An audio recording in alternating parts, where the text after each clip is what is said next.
వెంకటాచలానికి సమానమైన క్షేత్రం ఈ బ్రహ్మాండంలోనే లేదు.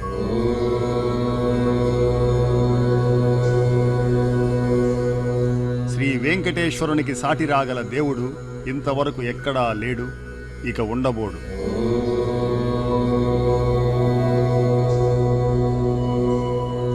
మరి అలాంటి ఘనదైవం వెంకటాచలపతికి జరిగే ఉత్సవాలు కూడా ఎంత గొప్ప స్థాయిలో ఉంటాయో కదా.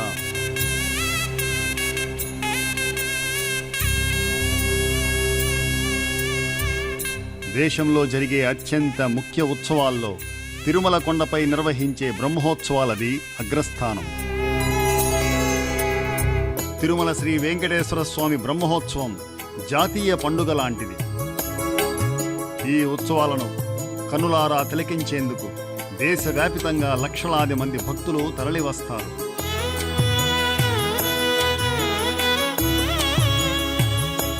తిరుమల తిరువీధులన్నీ గోవిందా గోవిందా అంటూ గోవింద ఘోషతో మార్మోగుతాయి.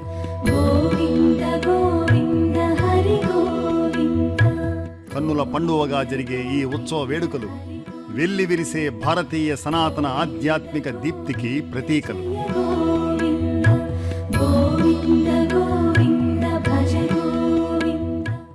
బ్రహ్మోత్సవం అంటే బ్రహ్మాండమైన ఉత్సవం. బ్రహ్మాండ నాయకుడైన వేల్పు శ్రీ వెంకట విభునకు సల్పే భక్తి నీరాజనం. లోక కళ్యాణార్థం సృష్టికర్త అయిన బ్రహ్మదేవుడు సాక్షాత్తు విష్ణుమూర్తి అనుమతితో తొలిసారిగా కలియుగ వైకుంఠం తిరుమలపై శ్రీకారం చుట్టిన దివ్య భవ్య మహోత్సవమే బ్రహ్మోత్సవం. తిరుమలలో శ్రీ వెంకటేశ్వర స్వామి వారికి జరిగే నిత్య వార పక్ష మాస సాంవత్సరిక ఉత్సవాల్లో అత్యంత ప్రధానమైనది బ్రహ్మోత్సవం. బ్రహ్మోత్సవం ఇది బ్రహ్మోత్సవం, బ్రహ్మాండ నాయకుని బ్రహ్మోత్సవం. తిరుమలేసునిగాంచు దివ్యోత్సవం, తిరుమలేసునిగాంచు దివ్యోత్సవం. తిలకించు వారికి నేత్రోత్సవం. పద్మ భవిష్యోత్తర పురాణాలు బ్రహ్మోత్సవ వైభవాన్ని విశేషంగా వివరిస్తున్నాయి. శ్రీనివాసుడు వెంకటాద్రిపై ఆవిర్భవించిన కన్యామాసంలో శ్రీవారి అవతార నక్షత్రమైన శ్రవణ నక్షత్రం నాడు అవబృతంగా నిర్ణయించి నవాహ్నికంగా అంటే 9 రోజుల పాటు అంగరంగ వైభవంగా నిర్వహించే వేడుకల సమాహారమే బ్రహ్మోత్సవం. ధ్వజారోహణంతో ప్రారంభించి ధ్వజా అవరోహణంతో ముగిసే 9 రోజుల అఖండ వైభవ కార్యక్రమం బ్రహ్మోత్సవం. సృష్టికర్త బ్రహ్మదేవుడి ఆధ్వర్యాన ప్రారంభమైన ఉత్సవం కాబట్టి బ్రహ్మోత్సవం అని సార్థక నామధేయం. అందుకు గుర్తుగా శ్రీ స్వామివారి బ్రహ్మోత్సవాలలో పగలు రాత్రి జరిగే వాహనాల ఊరేగింపులకు ముందు బ్రహ్మరథం పేరిట శోభాయమానంగా అలంకృతమైన ఓ వాహనం నడుస్తుంటుంది. ఈ చిన్న రథంలో నిరాకార నిర్గుణ స్వరూపంతో బ్రహ్మదేవుడు అధివసించి ఉత్సవ కార్యక్రమాన్ని పర్యవేక్షిస్తుంటాడు.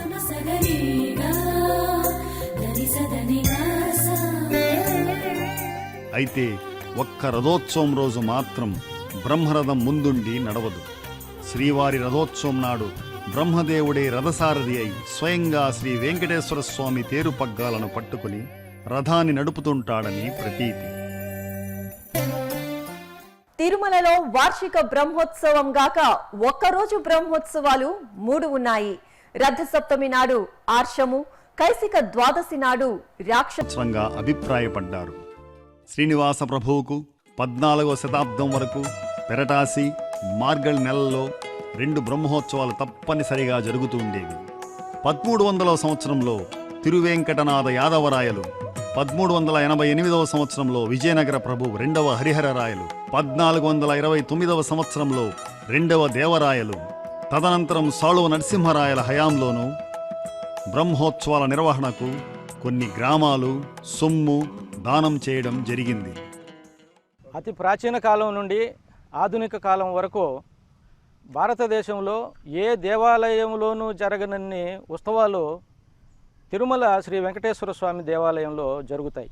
అందులో ఒకరోజు జరిగే ఉత్సవాలు ఉన్నాయి, వారంలో జరిగే ఉత్సవాలు ఉన్నాయి, నెలల పాటు జరిగే ఉత్సవాలు ఉన్నాయి, అదేవిధంగా సంవత్సరం పొడుగునా జరిగే ఉత్సవాలు కూడా ఉన్నాయి. ఈ అన్ని ఉత్సవాల్లో బ్రహ్మోత్సవం అనేది చాలా శ్రేష్టమైంది. ఈ బ్రహ్మోత్సవ ప్రసక్తి అటు సాహిత్యంలోనూ ఉంది, అనేకమైనటువంటి శాసనాల్లో కూడా ఉంది.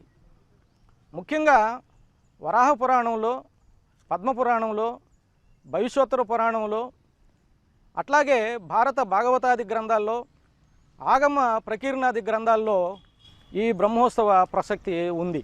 తిరుమల తిరుపతిలో దేవాలయాలకు సంబంధించి దాదాపు 1100 శాసనాలు ఉన్నట్లుగా చరిత్రకారులు నిర్ధారించడం జరిగింది. ఈ 1100 శాసనాలు ఈ ప్రాంతాల్ని పరిపాలించినటువంటి పల్లవులు, చోళులు, యాదవరాయలు, అదేవిధంగా కాడవరాయలు, శంభువరాయలు, విజయనగర చక్రవర్తులు, మట్లి పాలకులు, ఈ రాజవంశాలన్నీ వందల సంఖ్యలో శాసనాలని వేయించాయి.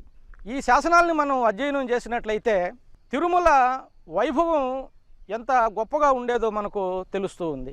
దాదాపు 70 శాసనాల్లో మనకు బ్రహ్మోత్సవ ప్రసక్తి ఉంది. మొట్టమొదటి శాసనం మనకు క్రీస్తు శకం 966 నాటి శాసనంలో ఉంది. చోళుల కాలంలో ఈ బ్రహ్మోత్సవాల ప్రసక్తి మనకు అంత ఎక్కువగా కనిపించదు.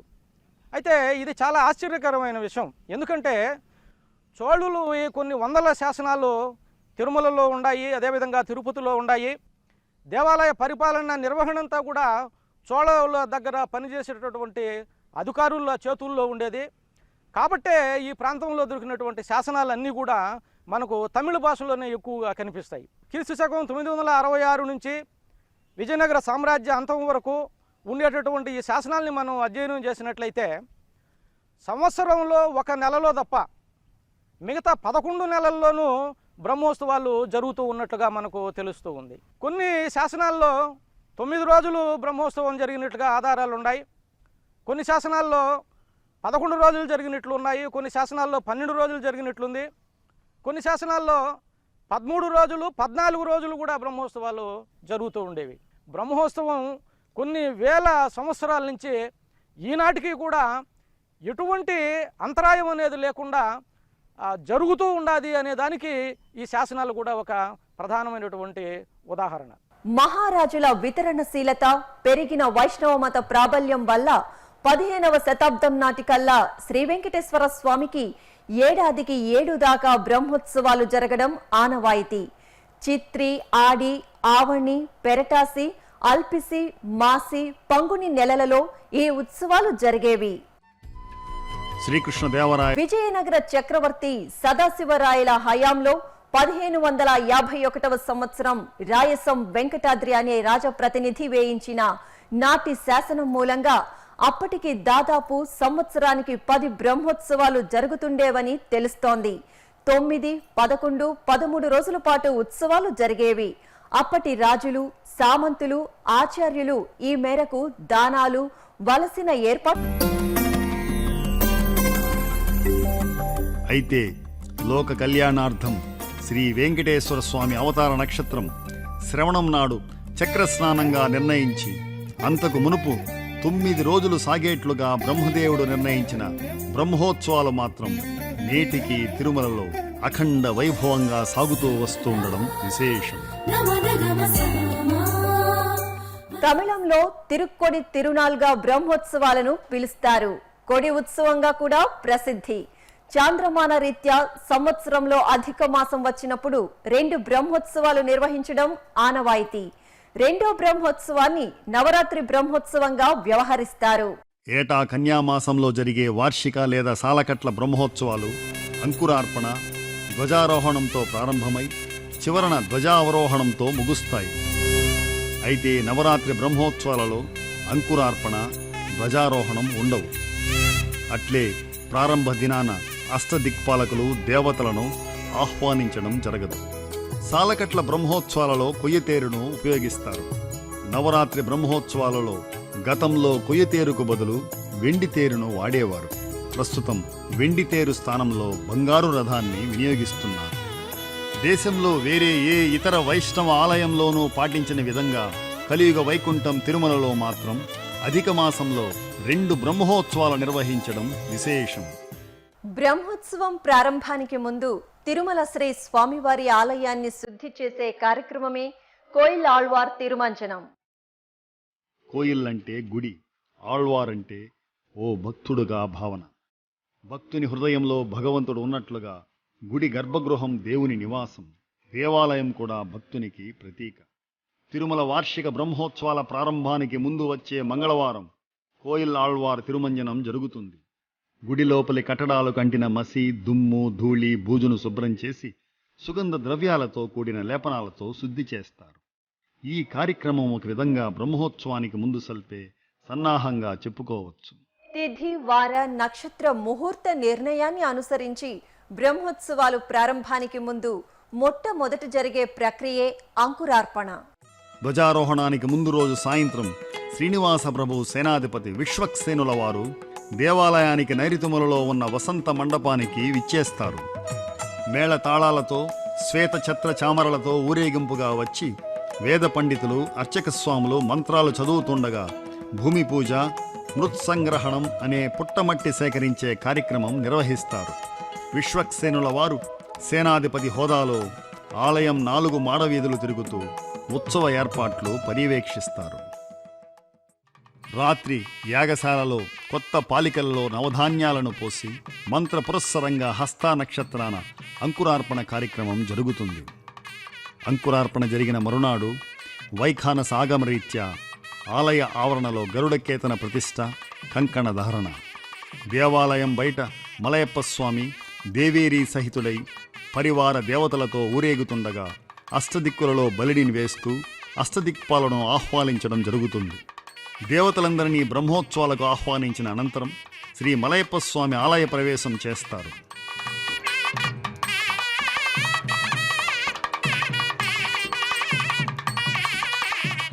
శ్రీవారి అనుమతితో అర్చకులు గరుత్మంతుడు చిత్రితమైన కొత్త కేతనాన్ని వేదమంత్రాలు, మంగళవాద్యాల నడుమ ధ్వజస్తంభంపై ఎగురవేస్తారు.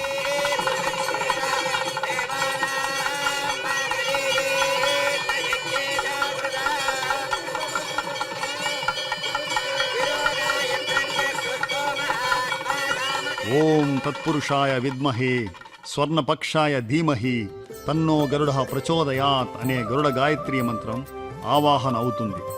మింటికెగసిన గరుత్మంతుడు బ్రహ్మాది దేవతలు, మహర్షులు, దేశమంతటా ఆబాల గోపాలం జనాలను శ్రీ వెంకట విభుడి బ్రహ్మోత్సవాలకు తలరండు అంటూ ఆహ్వానిస్తుంటాడు. అల్లదెకో విజయధ్వజము, అల్లదెకో విజయధ్వజము, జగమెల్ల జేకునియనీతడు. అల్లదెకో విజయధ్వజము, జగమెల్ల జేకునియనీతడు. అల్లదెకో విజయధ్వజము. ధ్వజారోహణం జరిగిన రాత్రి నుండి ఉత్సవర్లు శ్రీ మలయప్ప స్వామి శ్రీదేవి భూదేవి సమేతుడై కొన్నిసార్లు విడిగాను వివిధ వాహనాలలో ఊరేగుతూ భక్తులను కటాక్షిస్తారు. పగలు రాత్రి ఉత్సవాలు, ఊరేగింపులు, మెరవణులు 9 రోజుల పాటు అంగరంగ వైభవంగా సాగుతాయి. వివిధ కారణాల వల్ల గుడిలో భగవంతుని దర్శింపలేని భక్తజనాలకు ఈ ఊరేగింపులు, మెరవణులను ఆగమ శాస్త్రాలు నిర్దేశించాయి. శ్రీదేవి భూదేవి సమేతుడై పెద్దశేష వాహనం, ముత్యపు పందిరి వాహనం, కల్పవృక్ష వాహనం, సర్వభూపాల వాహనం, సువర్ణరథం, రథోత్సవం, బంగారు తిరుచి పల్లకి సేవలలో మాత్రమే తిరుమల 4 మాడ వీధులలో విహరిస్తారు. దేవేరీలు లేకుండా మలయప్ప స్వామి ఒక్కరే చిన్నశేష వాహనం, హంసవాహనం, సింహవాహనం, మోహిని అవతారం, గరుడ వాహనం, హనుమంతుని వాహనం, గజవాహనం, సూర్యప్రభ, చంద్రప్రభ, అశ్వవాహనాలపై తిరువీధులలో దర్శనమిస్తారు. శ్రీ వెంకటేశ్వర స్వామి బ్రహ్మోత్సవ వైభవాన్ని తాళ్లపాక అన్నమాచార్యులు తిరువీధుల మెరసే దేవదేవుడు అంటూ మనోహరంగా గానం చేశాడు. తిరువీధుల మెరసి దేవదేవుడు, గరిమల మించిన సింగారముల తోడను. తిరువీధుల మెరసి దేవదేవుడు, దేవదేవుడు, దేవదేవుడు. నాటి వేడుకను కళ్లకు కట్టినట్లు రమణీయంగా వర్ణించాడు.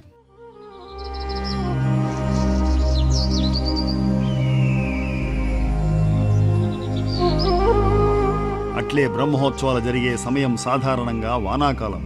పైగా కొండ కోనలు అడవులతో నిండిన తిరుమలలో వర్ష ఋతువు అలజడి అంతా ఇంతా కాదు, ఏకధాటిగా వాన కురుస్తూ ఉంటుంది. ఈ నేపథ్యంలో బ్రహ్మోత్సవాలకు తిరుమల చేరుకునే భక్తజనుల గురించి అన్నమయ్య.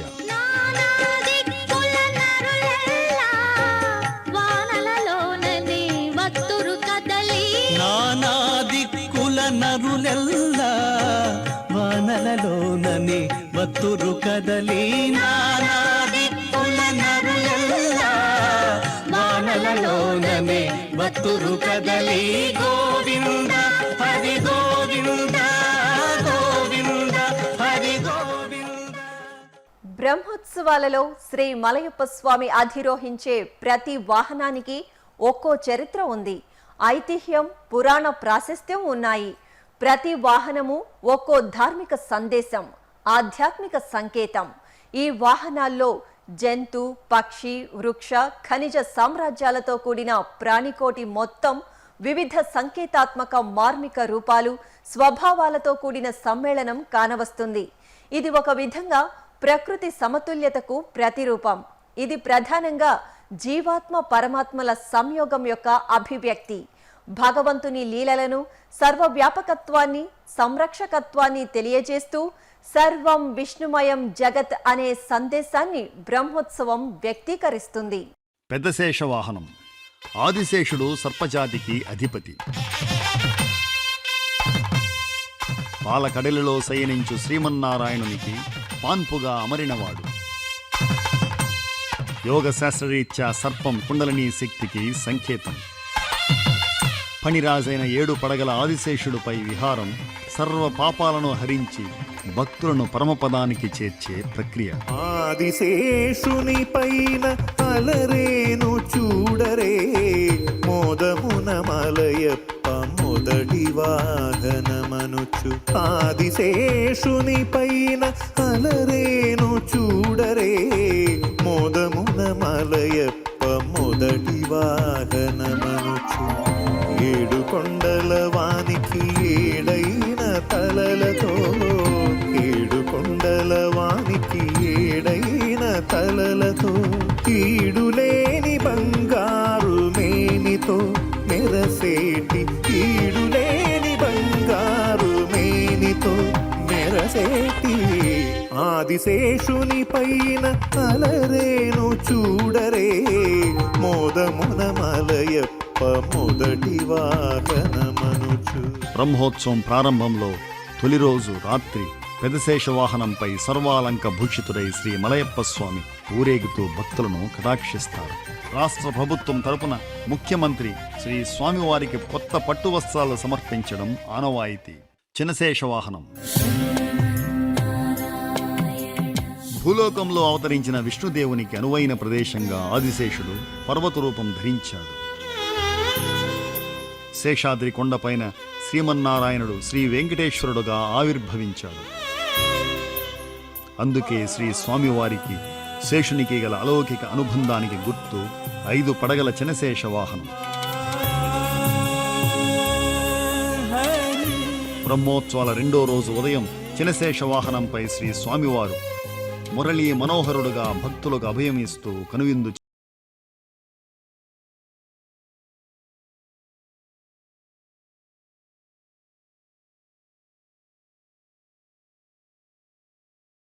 గరుడనితో పెన్ను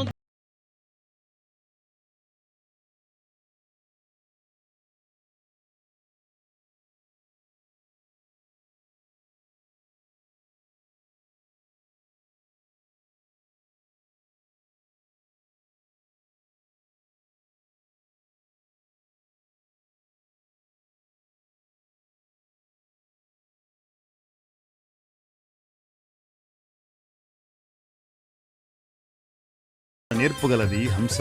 హంస గుణావగుణ విచక్షణకు సంకేతం. హంస వాహనంపై పరమహంస శ్రీ వెంకటరమణుడు ఊరేగడం సముచిత వైభవం. 2వ రోజు రాత్రి హంస వాహనంపై శ్రీ స్వామివారు వీణాపాణి అయి వాగ్దేవత సరస్వతీదేవి అలంకారంలో ఊరేగుతూ భక్తులను కటాక్షిస్తారు. హంసవాహనము పైన హరినీడు చూడరు వీణా పాణియై వేయి రాగాలతో వీణా పాణియై వేయి రాగాలతో అందరి గుండెలోన అమృతము కురియగా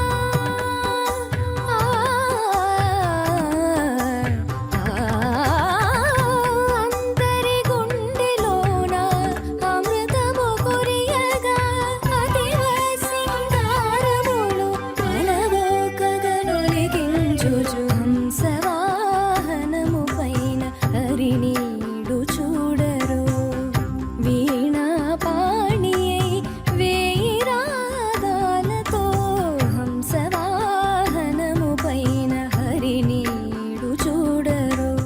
సింహవాహనం. సింహం మృగరాజు. మృగాణం చ మృగేంద్రో అహం అంటూ శ్రీకృష్ణ భగవానుడు మృగాల్లోకెల్లా సింహాన్ని నేనే అని వివరించాడు. సింహవాహనంపై ఊరేగడం దుష్టజన సంహారానికి, భక్తజన సంరక్షణకు సంకేతం. బ్రహ్మోత్సవాలలో 3వ రోజు ఉదయం శ్రీ మలయప్ప స్వామి సింహవాహనారూఢుడై తిరుమల మాడవీధుల్లో విహరిస్తారు. వేదములే నీ నివాసమట విమల నారసింహ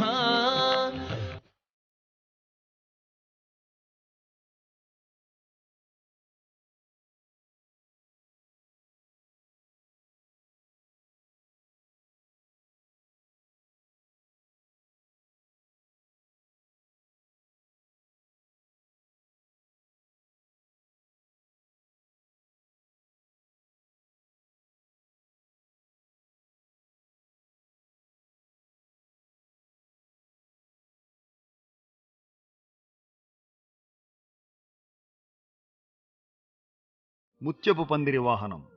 ముత్యాలు చలదనాన్ని కలిగిస్తాయి, హాయినిస్తాయి. బ్రహ్మోత్సవాలలో 3వ రోజు రాత్రి శ్రీదేవి భూదేవులతో కూడి శ్రీ మలయప్ప స్వామి ముత్యపు పందిరి వాహనంపై ఊరేగుతారు. ముత్యాల పందిరిలో ముంగేట నిలిచితివి సొంపైన సొగసుల కొలువు నీదయ్యా. ముత్యాల పందిరిలో ముంగేట నిలిచితివి సొంపైన సొగసుల కొలువు నీదయ్యా. ముత్యాల పందిరిలో ముంగేట నిలిచితివి.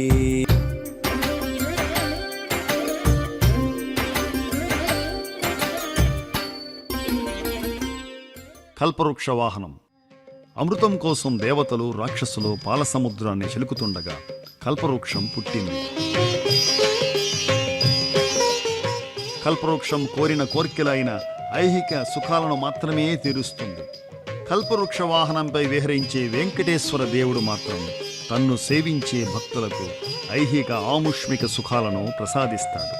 బ్రహ్మోత్సవాలలో 4వ నాటి ఉదయం కల్పవృక్ష వాహనం. కామధేను వీటే కల్పవృక్షమిదే ప్రామాణ్యము గల ప్రపన్నులకు. కామధేను వీటే కల్పవృక్షమిదే ప్రామాణ్యము గల ప్రపన్నులకు. కామధేను వీటే కల్పవృక్షమిదే.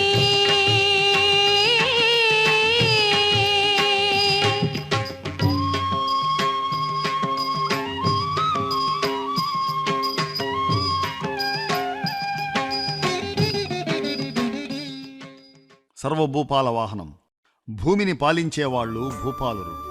నిర్దిష్ట నైసర్గిక హద్దులతో కూడిన భూమికి వారు అధిపతులు. అలాంటి భూపాలురు అందరికీ సార్వభౌముడు శ్రీ వెంకటేశ్వర స్వామి. రాజులు ప్రజలకు రక్షకులు. శ్రీ స్వామివారు ప్రజలకు, ప్రభువులకు చక్రవర్తి. సర్వభూపాలురు స్వామికి వాహనంగా నిలిచి సేవిస్తుంటారు. బ్రహ్మోత్సవాలలో 4వ రోజు రాత్రి శ్రీదేవి భూదేవి సమేతుడై శ్రీ మలయప్ప స్వామి తిరుమల మాడవీధుల్లో విహరిస్తారు. సర్వభూపాల వాహనము పైన వేడుకగా ఏలికగా. సర్వభూపాల వాహనము పైన వేడుకగా ఏలికగా.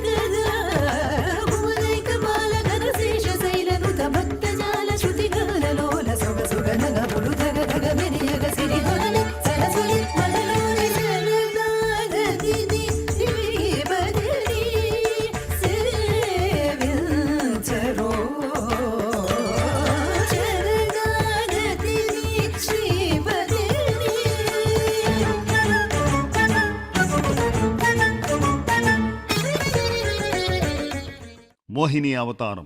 బ్రహ్మోత్సవాల్లో 5వ రోజు ఉదయం శ్రీ వెంకటేశ్వర స్వామి మోహిని రూపం ధరించి బంగారు పల్లకిలో హొయలు ఒలకబోస్తుంటారు. శ్రీకృష్ణ పరమాత్మ దంతపు పల్లకీపై శ్రీ స్వామిని అనుసరిస్తూ వస్తుంటారు. శ్రీ మలయప్ప స్వామి మోహిని అలంకారంలో కూర్చున్న భంగిమలో కనిపిస్తారు. మహిళలు ధరించే అన్ని ఆభరణాలు పట్టు చీరలతో శ్రీ స్వామిని అలంకరిస్తారు. శంకు చక్రాల స్థానంలో 2 వికసించిన పద్మాలు ఉంటాయి. వరద భంగిమలో ఉండే స్వామివారి కుడిచేయి మోహిని అవతార అలంకరణలో అభయహస్తంగా మారుతుంది. శ్రీవారి ఆలయం నుండి పల్లకిపై ఊరేగింపు నిమిత్తం రావడం మోహిని అవతారం ప్రత్యేకత. జగన్మోహనాకారా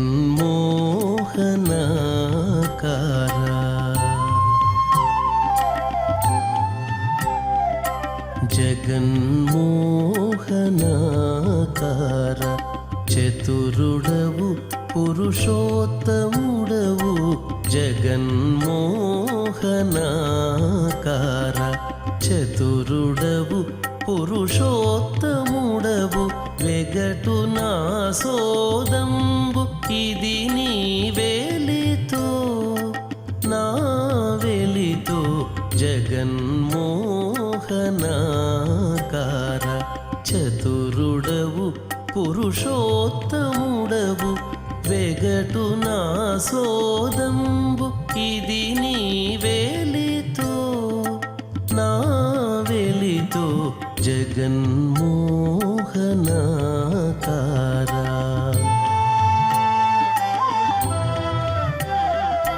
జగన్మోహనాకార.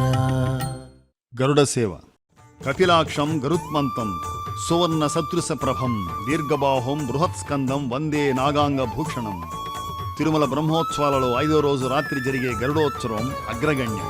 కడు దివ్య రూపమా గరుడ వాహనమా శ్రీహరి సేవా దీక్ష జ్ఞాన వైరాగ్య పక్ష కడు దివ్య రూపమా గరుడ వాహనమా శ్రీహరి సేవా దీక్ష జ్ఞాన వైరాగ్య పక్ష కడు దివ్య రూపమా గరుడ వాహనమా.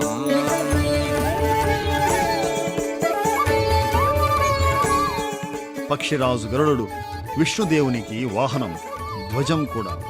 గరుడ ధ్వజం ఎగరవేయడంతో బ్రహ్మోత్సవాలు ప్రారంభం. గరుడ ధ్వజం అవరోహణంతో బ్రహ్మోత్సవాలు పరిసమాప్తి.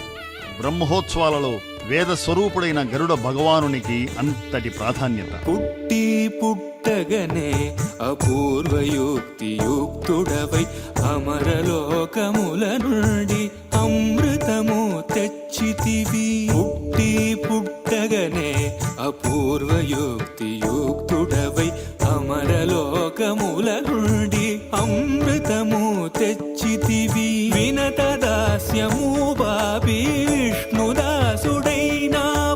అన్ని కల్పాలలో వైకుంఠు సేవలో గడు దివ్య రూపమా గరుడ వాహనమా శ్రీహరి సేవా దీక్ష జ్ఞాన వైరాగ్య పక్ష గడు దివ్య రూపమా గరుడ వాహనమా. వైష్ణవ పరిభాషలో గరుడుని పెరియ తిరువడిగా వ్యవహరిస్తారు. గరుడ సేవకు లక్షలాది మంది భక్తులు తరలివస్తారు.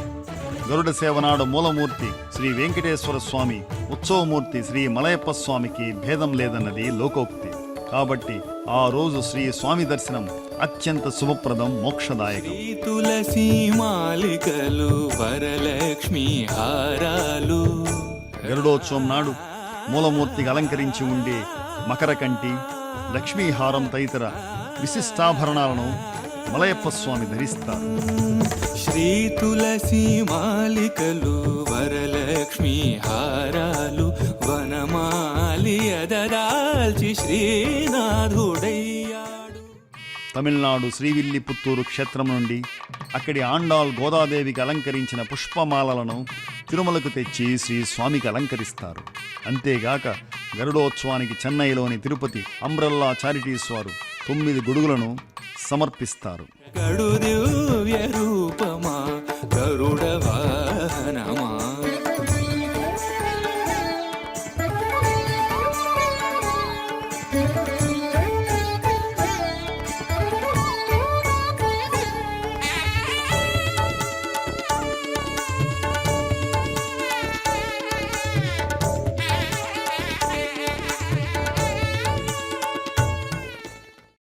హనుమద్వాహనం. హనుమంతుడు దాస్యభక్తికి అనన్య సంకేతం, ఆదర్శం. బ్రహ్మోత్సవాలలో ఆ రోజు ఉదయం మలయప్ప స్వామి వారు ఒక్కరే ఆంజనేయ స్వామిని వాహనం చేసుకుని తిరుమాడ వీధుల్లో విహరిస్తారు. వెంకటాద్రి రాయుడుగా భక్తుల కనులారా దర్శనమిస్తారు. వానర ప్రముఖుడు కేసరి భార్య అంజనాదేవి వెంకటాద్రిపై ఆకాశగంగా తీర్థ సమీపాన తపస్సు చేసింది. ఫలితంగా హనుమంతుణ్ణి పుత్రుడిగా పొందింది. అందుకే అక్కడి పర్వతానికి అంజనాచలంగా పేరు. తాళ్లపాక అన్నమయ్య హనుమంతుని వైభవాన్ని ఎంతగానో కీర్తించాడు.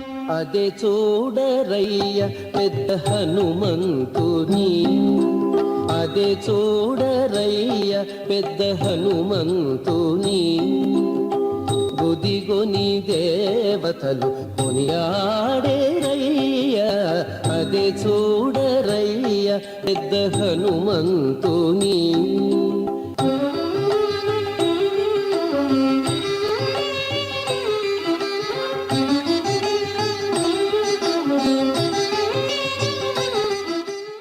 అదే రోజు సాయంత్రం స్వర్ణ రథోత్సవం. సంధ్యా సమయంలో సూర్యదేవుని బంగారు కాంతులు ప్రసరిస్తుండగా దేదీప్యమానంగా వెలుగుతూ శ్రీదేవి భూదేవి సమేతుడై మలయప్ప స్వామి సువర్ణ రథాన్ని అధిరోహిస్తారు. బంగారు మెడలలోన పరమాత్ముడు వాడే,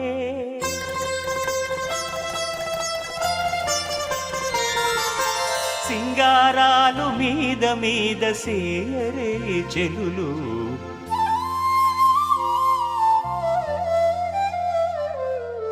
బంగారు మెడలలోన పరమాత్ముడు వాడే, సింగారాలు మీద మీద సేయరే చెలులు, బంగారు మెడలలోన పరమాత్ముడు వాడే.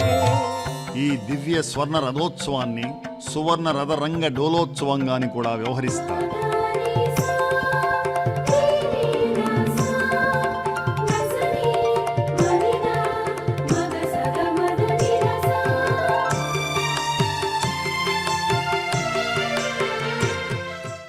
గజవాహనం. గజేంద్ర మోక్ష ఘట్టాన్ని జ్ఞప్తికి తెచ్చే విధంగా తనను శరణు కోరిన వారిని కాపాడి తీరతానని చాటి చెప్పే రీతిన గజవాహన సేవ ఉంటుంది. బ్రహ్మోత్సవాలలో 6వ రోజు రాత్రి మలయప్ప స్వామి వారు మాత్రమే గజవాహనంపై ఊరేగుతారు. రాజలాంఛనాలలో చతురంగ బలాలలో ఏనుగు ప్రాధాన్యత ఎనలేనిది. ఏనుగు శుభానికి సంకేతం.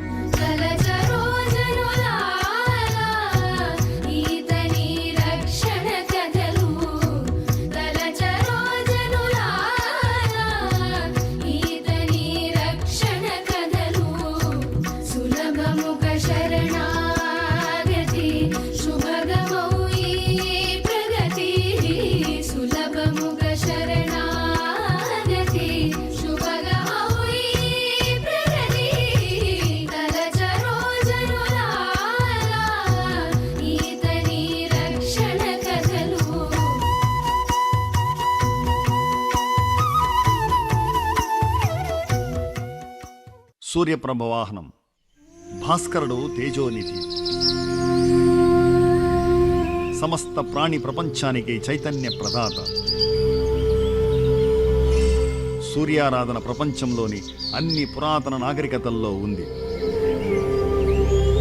భాస్కరాయ విద్మహే మహాద్యుతికరాయ ధీమహి తన్నో ఆదిత్య ప్రచోదయాత్ అని సూర్యగాయత్రి నుడివింది. 7వ రోజు ఉదయం సప్తాశ్వరధారుడైన సూర్యప్రభ వాహనంపై సప్తగిరీషుడు జ్యోతిస్వరూపుడై వజ్రకవచం ధరించి విహరిస్తాడు. ప్రపంచానికి వెలుగు ప్రసాదించే వేల్పు సూర్యనారాయణుడిని నేనే అన్న చందాన శ్రీ వెంకటేశ్వర స్వామి సూర్యప్రభ వాహనంపై భక్తులకు ఆరోగ్య ఐశ్వర్యాలను అనుగ్రహిస్తున్నాడు. వాహనం. సూర్యచంద్రులు విష్ణుదేవునికి 2 నేత్రాలు. పగలు సూర్యప్రభపై ఊరేగిన వెంకటేశ్వరుడు 7వ రోజు రాత్రి నిశాకరుడైన చంద్రుని వాహనంపై విహరిస్తాడు. సూర్యుని తీక్షణత్వం, చంద్రుని శీతలత్వం రెండూ తన స్వస్వరూపమేనని శ్రీ స్వామి తెలియపరుస్తున్నారు. చంద్రప్రభ వాహనమున చక్కనయ్య కనరో ఉపేంద్రుడై ఊరేగే ప్రియ మాధవుడిదిగో. చంద్రప్రభ వాహనమున చక్కనయ్య కనరో ఉపేంద్రుడై ఊరేగే ప్రియ మాధవుడిదిగో.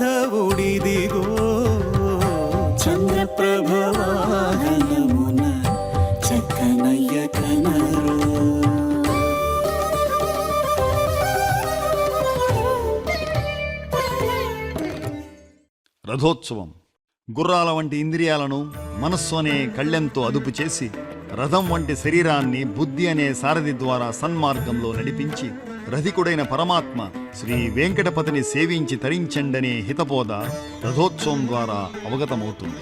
బ్రహ్మోత్సవాలలో 8వ రోజు ఉదయ సూర్యుని కాంతులలో ఇరువైపులా శ్రీదేవి భూదేవులు సేవిస్తుండగా నడుమ మలయప్ప స్వామి రథంపై వేంచేస్తారు. భక్త జనాలు తండోపతండాలుగా హాజరై ఉత్సాహోద్వేగాలతో రథాన్ని లాగుతూ 4 మాడవీధులు తిరుగుతారు. ఇతర వాహన ఊరేగింపుల్లో భక్తులు ప్రేక్షకులు మాత్రమే. ఒక్క రథోత్సవంలో మాత్రమే భక్తులకు ప్రత్యక్ష ప్రమేయం ఉండడం విశేషం. దేవదేవుడెక్కినదే దివ్య రథము మా వంటి వారికెల్ల మనోరథము దేవదేవుడెక్కినదే దివ్య రథము మా వంటి వారికెల్ల మనోరథము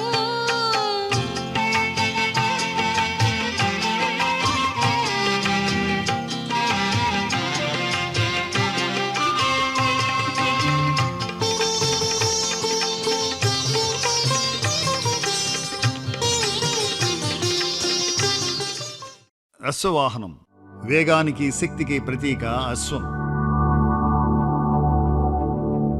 బ్రహ్మోత్సవాలలో 8వ రోజు రాత్రి శ్రీ వెంకటేశ్వర స్వామి శిరస్త్రాణాన్ని ధరించి ఖడ్గం చేతపట్టి యుద్ధ వీరుని వలె కనిపిస్తూ అశ్వవాహనంపై ఊరేగుతారు. కలియుగాంతంలో శ్రీ వెంకటేశ్వర స్వామి అశ్వవాహనంపై వచ్చి కల్కి రూపంలో దుష్ట శిక్షణ, శిష్యరక్షణ, ధర్మ సంరక్షణ చేస్తాడని చాటి చెప్పడమే అశ్వవాహనం యొక్క ముఖ్యోద్దేశం.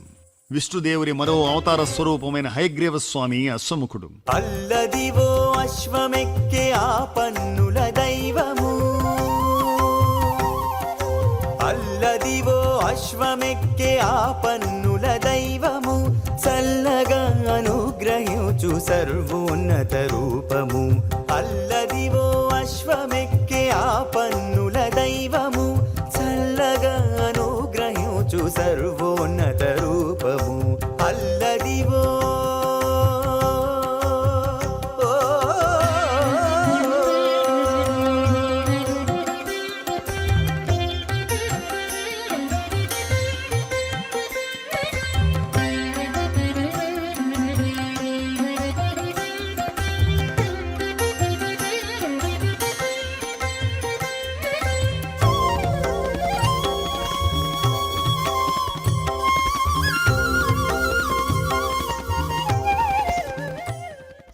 చక్రస్నానం బ్రహ్మోత్సవాలలో 9వ రోజు ఉదయం పల్లకీ ఉత్సవం. ఆ తరువాత ఓ శుభముహూర్తాన శ్రీ స్వామి పుష్కరిణిలో చక్రస్నాన మహోత్సవం అంగరంగ వైభవంగా జరుగుతుంది. ఆ రోజు శ్రీ వెంకటేశ్వర స్వామి అవతార నక్షత్రమైన శ్రవణం నాడు చక్రస్నాన ఉత్సవం. చక్రస్నాన యజ్ఞాంతంలో ఆచరించేది అవబృధ స్నానం. 8 రోజుల పాటు వాహన సేవల్లో అలసి సొలసిన మలయప్ప స్వామి అవబృధ స్నానంతో సరిదీరుతారు. చక్రతాళ్వారికి అవబృధ స్నానం జరిగే సమయంలోనే అర్చకులు, భక్తులు పుష్కరిణిలో మునకలేసి పవిత్రులవుతారు. ఈ సందర్భంగా స్నానమాచరిస్తే సర్వ పాపాలు తొలగి పుణ్యలోకాలు ప్రాప్తిస్తాయని పురాణాలు పేర్కొంటున్నాయి. చక్రస్నానం విదే చక్రధారి చక్రస్నానం విదే చక్రస్నానం విదే చక్రధారి చక్రస్నానం విదే చక్రధారి చక్రస్నానం విదే చక్రధారి చక్రస్నానం విదే. ధ్వజావరోహణం బ్రహ్మోత్సవాలు పూర్తయిన 9వ రోజు రాత్రి ధ్వజావరోహణ ఉత్సవం జరుగుతుంది. ఇది ఒక విధంగా వీడ్కోలు పండుగ. శ్రీదేవి భూదేవి సమేత శ్రీ మలయప్ప స్వామి వార్ల సమక్షంలో వేద మంత్రాలు, మంగళ వాద్యాల నడుమ బ్రహ్మాది దేవతలు, అష్టదిక్పాలకులకు వీడ్కోలు చెబుతారు. గరుడ కేతనాన్ని సమున్నత ధ్వజస్తంభంపై నుంచి కిందకు దించుతారు.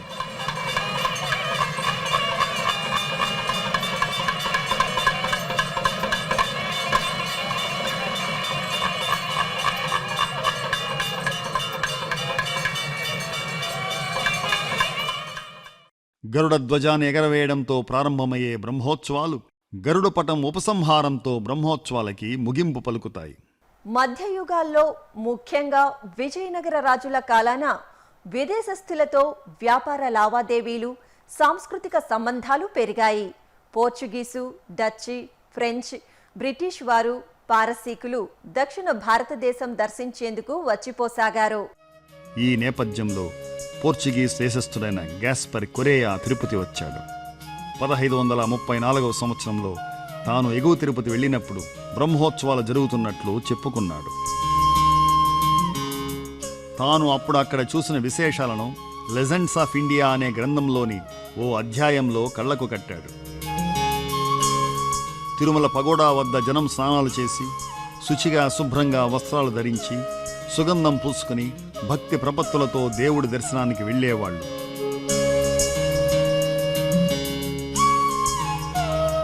బిస్నేగా అంటే విజయనగరం రాజు తన పరివారంతో బ్రహ్మోత్సవాలకు అట్టహాసంగా హాజరయ్యేవాడు. అంతఃపుర స్త్రీలు పరదాల చాటున పల్లకీల్లో వచ్చేవారు. వాహన ఊరేగింపు సమయాన రాజు ముందుండి నడిచేవాడు. ఎక్కడా చూడనట్టి ఊహించని విధంగా ప్రపంచంలోని అన్ని జాతుల ప్రజలతో పరిసరాలన్నీ నిండిపోయి ఉండేవి. అదో అద్భుత దృశ్యం అని గ్యాస్పర్ కొరేయా వర్ణించాడు. విదేశీయుడు కాకపోయినప్పటికీ పుదుచ్చేరిలేని ఫ్రెంచ్ గవర్నర్ డూప్లెక్స్ దగ్గర ముఖ్య దుబాసీగా వ్యవహరించిన ఆనందరంగ పిళ్ళే అప్పట్లో చాలా పలుకుబడి కలిగిన వ్యక్తి. ప్రసిద్ధిగాంచిన ఆయన డైరీల్లో 18వ శతాబ్దం నడివి కాలం నాటి తిరుమల తిరుపతి పరిస్థితులు, ఉత్సవాల విశేషాలు చోటు చేసుకున్నాయి. వ్యాసం రాశాడు. విధి విధానాలకు సంబంధించి ఆగమ శాస్త్రోక్తంగా నిర్వహించే బ్రహ్మోత్సవాల్లో నాటికి నేటికి పెద్ద తేడా లేకపోయినా కాలానుగుణంగా కొన్ని సంప్రదాయాలు సమసిపోయాయి, పద్ధతులు రూపుమార్చుకున్నాయి. సంతల ఏర్పాటు కావడం, వాహనం ముందు దేవదాసుల నృత్య గానాలతో అలరించడం, బాణసంచా కాల్చడం తదితర అంశాలు కాలమాన పరిస్థితుల దృష్ట్యా పక్కకు తప్పుకున్నాయి. తాళ్లపాక అన్నమయ్య, తాళ్లపాక పెద తిరుమలయ్య, తాళ్లపాక చిన్నన్న, శ్రేష్టలూరి వెంకటార్యుడు, గణపవరపు వెంకట కవి, తరిగొండ వెంగమాంబ తదితర కవిశిఖామణుల సారస్వతం ద్వారా నాటి బ్రహ్మోత్సవ వైభవం గురించి మనకు ఎన్నో విలువైన సంగతులు తెలుస్తాయి. ఓం నమో వెంకటేశాయ. మా చిన్నతనంలో శ్రీవారి బ్రహ్మోత్సవాలని పిలిచేవాళ్ళు కాదు. ఏదో కొండ మీద కొడెక్కింది అని చెప్పేవాళ్ళు. మాకు అర్థమయ్యేది కాదు, చిన్నపిల్లలము. ఆయన గ్రామంలో చాలామంది బయలుదేరేవాళ్ళు. మేము బలవంతంగా పోవాలని ఒకసారి గట్టిగా పట్టుబడితే మా పెద్దలు తీసుకుపోయినారు. అప్పుడు గరుడ సేవ. దేవుడు 4 మాడ వీధుల్లో ప్రదక్షిణ తిరుగుతూ ఉన్నాడు. ఏమి దగ్గర నుంచి చూసేదానికి ఏమీ కాదు, పెట్రోమాక్స్ లైట్లు. ఆ లైట్లలో ఏదో తెల్లగా డాల్ లాగా తెలిసేది. ఒకటే జనము, ఎక్కడ పట్టినా జనము. ఆ కాలంలో కూడా ఇప్పుడు ఎంత జనం ఉన్నారో అప్పుడు కూడా అంత ఉండేవాళ్ళు. ఎక్కడనో దూరం నుంచి దేవుణ్ణి ఆ తెల్ల డాల్ చూసి దానికి దండం పెట్టుకొని ఇదే దేవుడు, ఇదే మెరవననేసి తృప్తిపడేవాళ్ళము. 4 మాడ వీధుల్లో జనసందోహానికి తగినట్టుగా ఇప్పుడున్నంత శుభ్రంగా ఉండేటివి కాదు. అప్పుడు బ్రహ్మోత్సవ సమయాలలో ఆలయాన్ని మూసేవాళ్ళు కాదు, తెరిచిపెట్టేసేవాళ్ళు. నేను ఈ మహద్వార గోపురంలో ఉండేటువంటి ప్రతిమా మండపంలో పడుకునేది నాకు ఇంకా గుర్తు. అక్కడనే మేమందరం పిల్లలందరం మేము పడుకొని ఉంటే ఈ ఆడవాళ్ళంతా మాకు కావిలి కాసేవాళ్ళు. ఈ మగవాళ్ళంతా ఈ దేవుడి చుట్ల ఈ 4 మాడ వీధుల్లో తిరుగుతూ ఉండేవాళ్ళు. ఇప్పటిలాగా అప్పుడు ఈ కళాకారుల బృందాలు ఇవన్నీ బృందాలుగా ఉండేవాళ్ళు కాదు. కానీ కొందరు పండరీ భజన వేసేవాళ్ళు ఉన్నారు. కొందరు యాదవులు అనుకుంటాను, పెద్ద పెద్ద పిల్లన గ్రోవులు, వాటికి ఈ నెమలికలు, బెండ్లు ఇవన్నీ కట్టుకొని డిజైన్లుగా వాటిని అన్నిటినీ మ్రోగిస్తూ ఆ దేవుడు ముందర నాట్యం చేసేవాళ్ళు. బ్రహ్మోత్సవాలు అంటేనే ఒక విధమైనటువంటి ఆవేశం వస్తుంది. అవి ఎప్పుడెప్పుడు చూస్తామా, ఎప్పుడెప్పుడు వాటి తిలకిద్దామా.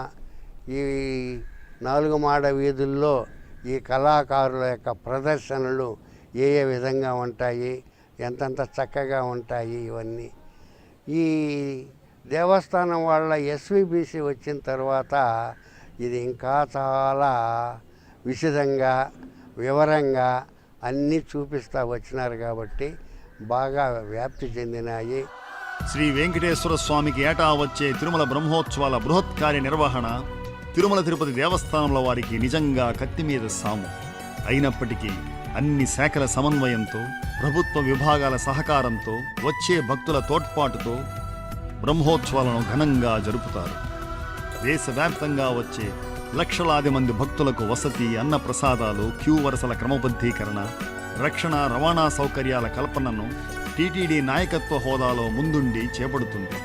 తిరుమల క్షేత్ర బ్రహ్మోత్సవాలు బ్రహ్మాది దేవతలు, సకల ఋషిగణాలతో సహా సర్వ ప్రాణి ప్రపంచంతో కూడిన మానవాళి ఆధ్యాత్మిక ఉన్నతికై ఉద్దేశించినవి. కులమతాలు, పెద్ద చిన్న, ధనిక బీద తారతమ్యాలకు అతీతమైన సమున్నత సమతా స్థితి స్థాపనకు బ్రహ్మోత్సవాలు వేదిక. జీవ బ్రహ్మైక స్థితికి ప్రతీక. భక్తజన ప్రియుడు, ఆశ్రిత జన కల్పవృక్షమైన శ్రీ వెంకటేశ్వర స్వామికి నమో వాకాలు. ఓం నమో వెంకటేశాయ. బ్రహ్మరూప